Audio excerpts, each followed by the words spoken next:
This week on World Stories, victims of genital mutilation find help in Germany. Kickboxing in South Sudan. But we begin with the divided country of Korea. The North has spent years developing a nuclear arsenal leading to global tension. DW visited a region just south of the demilitarized zone. This fence forms part of the most militarized border in the world. Behind it lies a river, and on the other shore is North Korea. It doesn't get much more front line than this. But for the villagers of Hasung, just a few hundred meters down the road, the front line is home. Moon Kyung-in has been living here for 43 years. She knows across the border live Koreans just like her, and yet they're worlds apart. Some people here even used to have family in the north long ago. Of course they miss them. They would like to see them, and they've been hoping for that to happen for so long. I wish we could all meet each other as free people.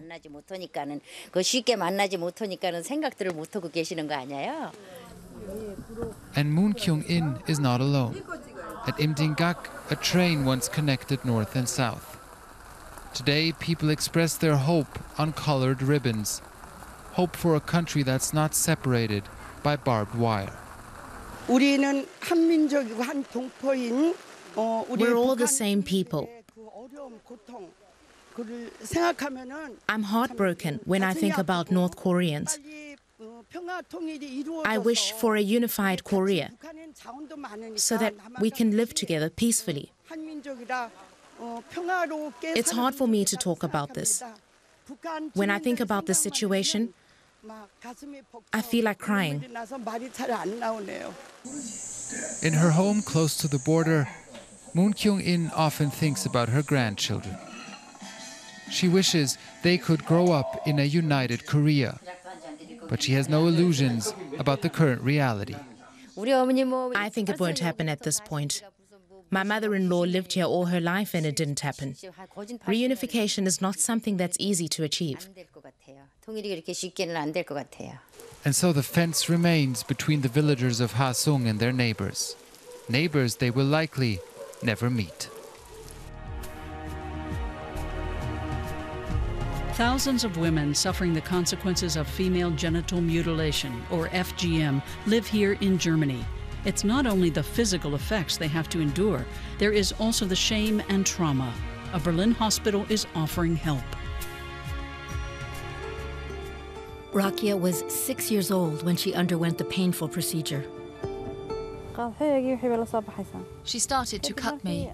I screamed and screamed, but they held me down until it was done. They tied me up from the waist down. I was tied up like that for 2 weeks. When I had to urinate, I had to turn to the side and it hurt so much. In 2014, Rakia fled from Somalia to Germany and sought medical help. She found it at the Desert Flower Center in Berlin. Rakia was in extreme pain.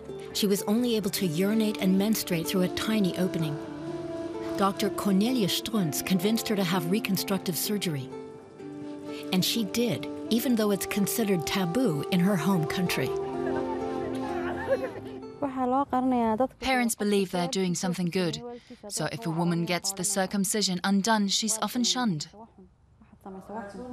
Dr. Strunz runs a support group where affected women can meet and discuss their experiences.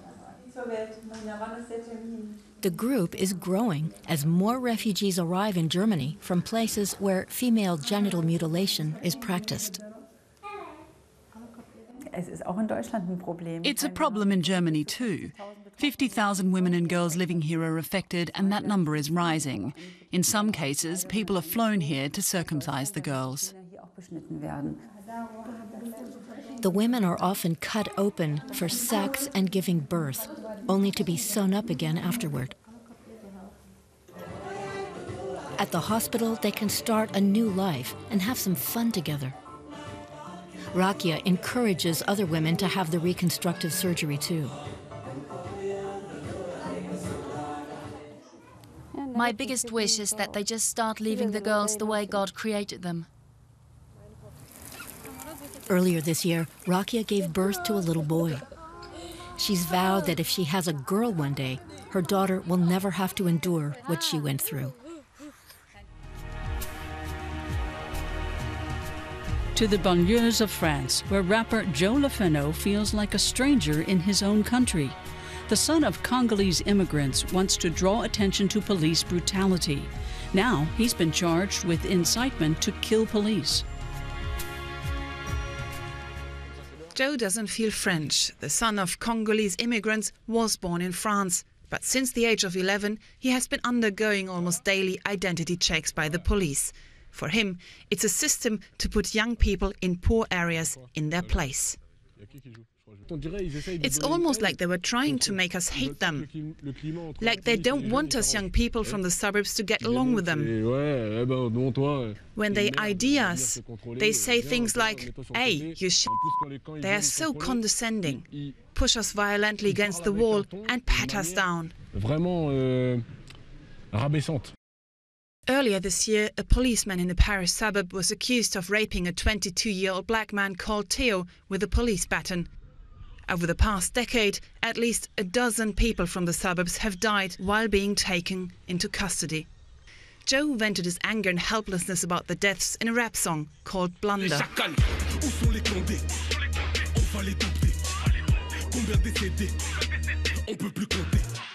We are going to smoke the police, he's singing. We are going to tame them. It's a call to other young people to fight back. Denis Jacob used to work in the suburbs and is now a spokesman for a police union. When I was patrolling in these areas several years ago, people would throw cobblestones at us, sometimes even washing machines or old TVs from the 10th floor.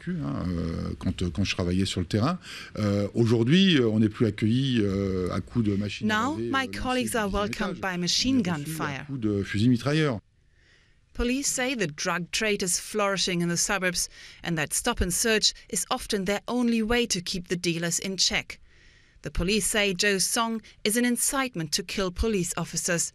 They are pressing charges. The rapper has asked an anti-racism group to help him with a court case. He could have to pay thousands of euros in legal fees. We think this is a political act. They just want to depict people from the suburbs as monsters and perpetuate that myth. It's the world upside down. They should be trying to solve the underlying problem.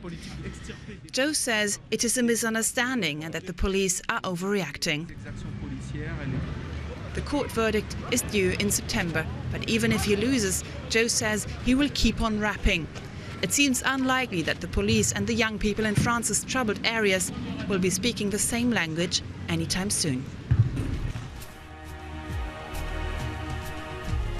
Puro Okello is a South Sudanese returnee from Canada.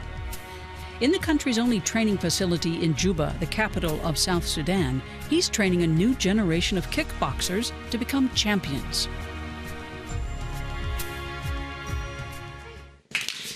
In Juba, the capital of South Sudan, Puro Okello is teaching youngsters the art of kickboxing. Puro is a former professional boxer from North America who returned to South Sudan in 2008. Coach Puro fled war and made his way to Canada in the early 1990s, aged just 14. In Vancouver, he took up kickboxing professionally and soon won many awards. I'm a third-degree black belt in karate and Shotokan, also a first-degree black belt in Jiu-Jitsu, Aikido, and of course a former professional and North American full contact champion, and undefeated in my weight, 75 kilograms. Puro now teaches a new generation of kickboxers in South Sudan. He uses improvised training equipment, but his hard work has already put the country on the regional championship map. He sent kickboxers to Kenya, Uganda, Ethiopia, and Egypt. But the civil war that started in 2014 ended the brief period of South Sudan's boxing glory. They were the best fighters out of this center until 2014. And one of them is number 9 in the world kickboxing ranking, James Quall. Just because of this war, the guy is not here.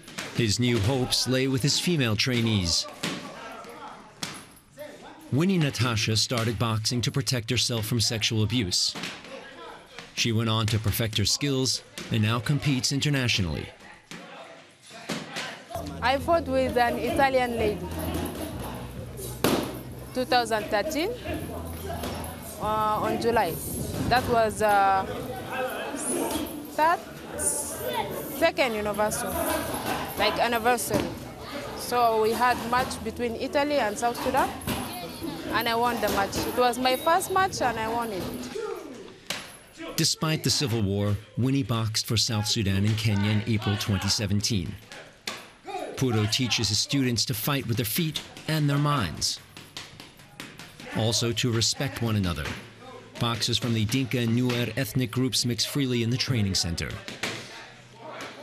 I'm here to make sure we are determined to push further and to make sure these young people will not repeat or follow the same trail that South Sudanese are following. Puro holds no illusions that the horrors of the Civil War will stop because of such initiatives. But he does hope that if the sound of guns can be temporarily silenced for these fighters, he can help change the country for the better.